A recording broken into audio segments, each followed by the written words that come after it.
fame, the one thing millions dream about, the applause, the attention, the feeling of being loved by the entire world. But what happens when the fame becomes bigger than the person? What happens when the world stops seeing a human being and starts seeing only an icon? For Michael Jackson, fame wasn't just success. It was isolation, pressure, fear, and eventually the unbearable loneliness. Long before the sold-out stadiums, before the moonwalk, before the world crowned him the king of pop, Michael Jackson was simply a little boy searching for approval. Born in 1958 in Gary, Indiana, Michael grew up in a household ruled by discipline and pressure. His father, Joseph Jackson, believed greatness required perfection. Mistakes were punished, weakness was unacceptable, rehearsals stretched for hours. Childhood became secondary, performance became survival. By the age of 11, Michael Jackson was no longer just talented, he was becoming a phenomenon. The Jackson 5 quickly rose to international fame. But even among the group, one star shined brighter than the others. Michael possessed something impossible to explain. It wasn't just his voice, it wasn't just his dancing, it was presence.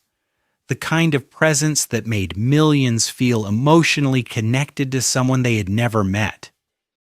Then came Thriller, an album that didn't just break records, it changed music forever, overnight.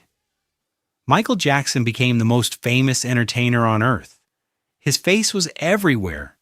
His music played in every country. His movement became legendary. But while the world celebrated him, something darker was quietly growing behind the scenes. Fame gave Michael Jackson everything except freedom.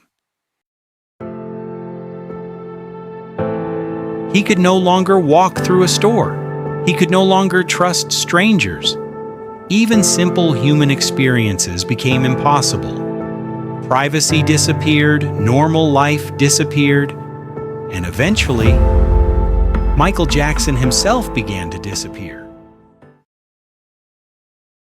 Those closest to him described a man desperate for connection, yet terrified of betrayal.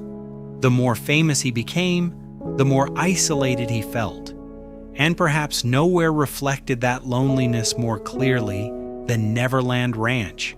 To the world, Neverland looked magical. A fantasy world built by the richest entertainer alive.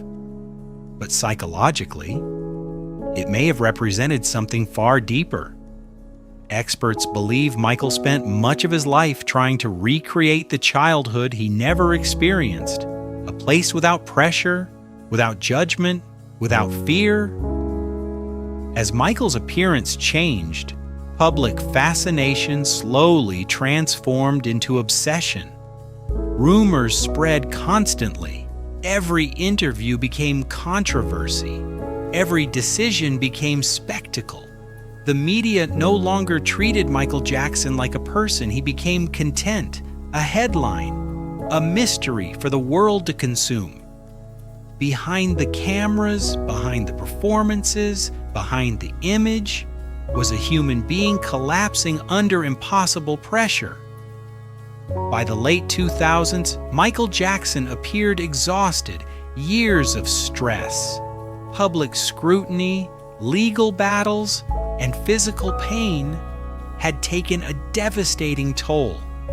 Sleep became increasingly difficult, anxiety intensified, and according to those around him, he desperately wanted peace. June 25th, 2009. The news spread across the planet within minutes. Michael Jackson was dead. The reaction was immediate: shock, grief, disbelief, Streets filled with mourning fans, radio stations paused, entire generations struggled to process the loss. Because despite the controversy, despite the headlines, despite the rumors, Michael Jackson had become part of people's lives, and suddenly, he was gone.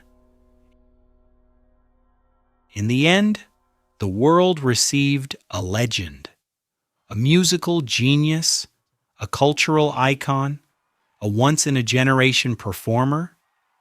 But behind the fame, behind the applause, was a lonely human being searching for peace. Perhaps the greatest tragedy of Michael Jackson's life is that millions loved the performer, but very few truly understood the person. Everyone loved him, but in the end, he died alone.